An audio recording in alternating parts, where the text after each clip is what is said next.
Hello friends, welcome to my channel. இன்றைக்கி today special வந்து நாங்கள் வீட்டில் வளர்த்துன நாட்டுக்கோழி வச்சு தான் இன்றைக்கி நாங்கள் குழம்பு செய்ய போகிறோம். வாங்க பார்க்கலாம். இந்த கோழி வந்துட்டு க்ளீன் பண்ணிவிட்டு சமைக்கலாம். இங்கே பாருங்கள், கறி க்ளீன் பண்ணியாச்சு. இது தேவையான பொருட்கள் பார்க்கலாம்.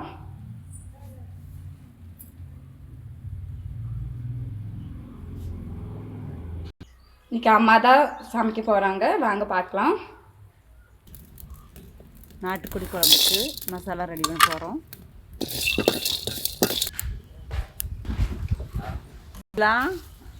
சின்ன வெங்காயம் போட்டுக்கலாம்.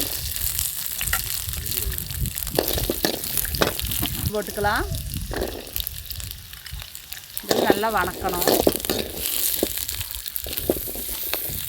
இப்போ பாருங்கள், நல்லா வெங்காயம் இஞ்சி பூண்டு எல்லாம் வணங்கி வச்சு தேவையான அளவு மல்லித்தூள் எடுத்துக்கலாம்.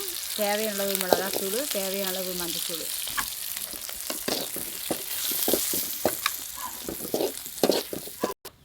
பாருங்கள், இறக்கி வச்சுக்கலாம். மசாலா அரைக்கிறதுக்கு குழம்புக்கு தாளிச்சுக்கலாம். கடுகு 2 ஸ்பூனு. கடுகு பொரிஞ்சிருச்சு. பெரிய வெங்காயம் போட்டுக்கலாம். நல்லா வெங்காயம் வணங்கிடுச்சு. கருவேப்பிலை போட்டுக்கலாம்.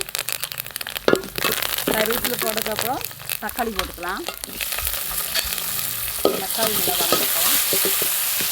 பாருங்கள், கறி போட்டுக்கலாம்.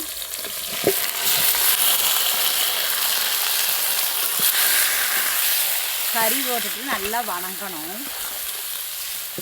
சின்னதாக மசாலா போடணும். தேவையான அளவு உப்பு போட்டுக்கலாம்.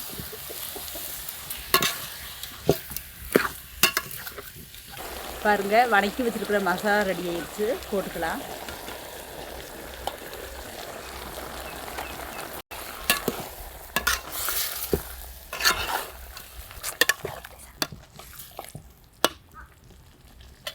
அளவு தண்ணி ஊற்றிக்கலாம்.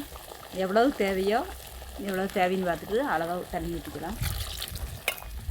பாருங்கள், கறியெல்லாம் போட்டு அரை வேக்கடை ஆயிடுச்சு. அது பிற்பாடு தான் அந்த பொடியெல்லாம் ரெடி பண்ணி வச்சுருக்கிறோம். இதில் என்னெல்லாம் பொடின்னு சொன்னால் பட்டை, கிராம்பு, குருமிளகு, ஜீரகம், இந்த பொடியெல்லாம் ரெடி பண்ணி வச்சுருக்கிறோம். போட்டுக்கலாம்.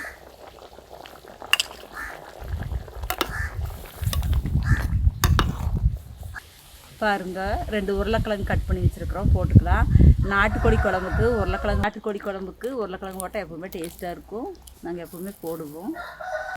பாருங்கள், தேங்காய் பால் ஊற்றிக்கலாம். தேங்காய் வந்து ஆப்ஷன் தான், வேணும்னா ஊற்றிக்கிங்க.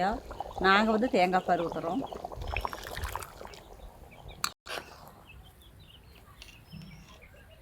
இங்கே பாருங்க ஃப்ரெண்ட்ஸ், குழம்பு ரெடி ஆயிடுச்சு.